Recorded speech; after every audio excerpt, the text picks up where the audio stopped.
ನಿಮ್ಗೆ ಯಾರಿಂದನೋ ತುಂಬಾ ಅನ್ಯಾಯ ಆಗಿರುತ್ತೆ. ನಿಮ್ಗೆ ಯಾರಿಂದನೋ ತುಂಬಾ ದುಃಖ ಆಗಿರುತ್ತೆ. ಯಾರೋ ನಿಮ್ಗೆ ತುಂಬಾ ಬೇಜಾರ್ ಮಾಡಿದ್ದಾರೆ. ಪರವಾಗಿಲ್ಲ. ನೋ ಮ್ಯಾಟರ್ ವಾಟ್ ಅವರ ಬಗ್ಗೆ ಒಂದು ಕೃತಜ್ಞತೆ ಇರ್ಲಿ. ಅವರಿಗೂ ಕೂಡ ಥ್ಯಾಂಕ್ಸ್ ಹೇಳಿ ಅಂದಾಗ ನಿಮ್ಗೆ ಅದನ್ನ ಒಪ್ಕೊಳಕ್ಕೆ ಆಗ್ತಿರೋದಿಲ್ಲ. ಈ ಒಂದು ಟೈಮ್ ಅಲ್ಲಿ ನೀವು ಗ್ರಾಟಿಟ್ಯೂಡ್ ಅನ್ನ ಎಕ್ಸ್‌ಪ್ರೆಸ್ ಮಾಡಿ it's okay, no matter, be grateful for them ಅಂತ ನಾವ್ ಹೇಳಿದ್ವಿ ಅಂತ ಅನ್ಕೊಳ್ಳೋದಾದ್ರೆ ಅಥವಾ ಆ ಮೊಮೆಂಟ್ ಅಲ್ಲಿ ನೀವು ನಿಮ್ಮನ್ನ ನೀವು ಗ್ರಾಟಿಟ್ಯೂಡ್ ಆಗಿ ಇರೋದಕ್ಕೆ ಫೋರ್ಸ್ ಮಾಡಿದಾಗ ಒಂದು ಗಿಲ್ಟಿ ಎನರ್ಜಿಗೆ ಬರ್ತೀರಾ. It's not about gratitude.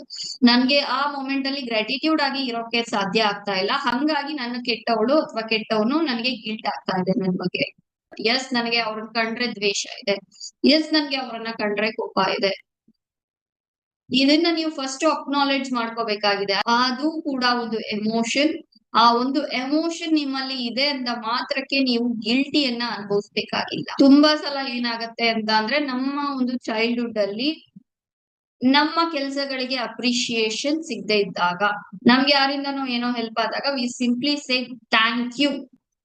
ಆದ್ರೆ ಅದನ್ನ ನಾವು ಬೈ ಹಾರ್ಟ್ ಫೀಲ್ ಮಾಡಿದ್ವಾ ನಾವು? ಆದ್ರೆ ಇಲ್ಲಿ ನಾವ್ ಅರ್ಥ ಮಾಡ್ಕೊಬೇಕಾಗಿರುವಂತದ್ದು, ಎಲ್ಲಿವರೆಗೆ ಅದು ಫೀಲಿಂಗ್ ಆಗ್ಲಿಲ್ವೋ ಅಲ್ಲಿವರೆಗೆ ನಮ್ಗೆ ಗ್ರಾಟಿಟ್ಯೂಡ್ ಇಂದ ರಿಸಲ್ಟ್ ಬರೋದಿಲ್ಲ.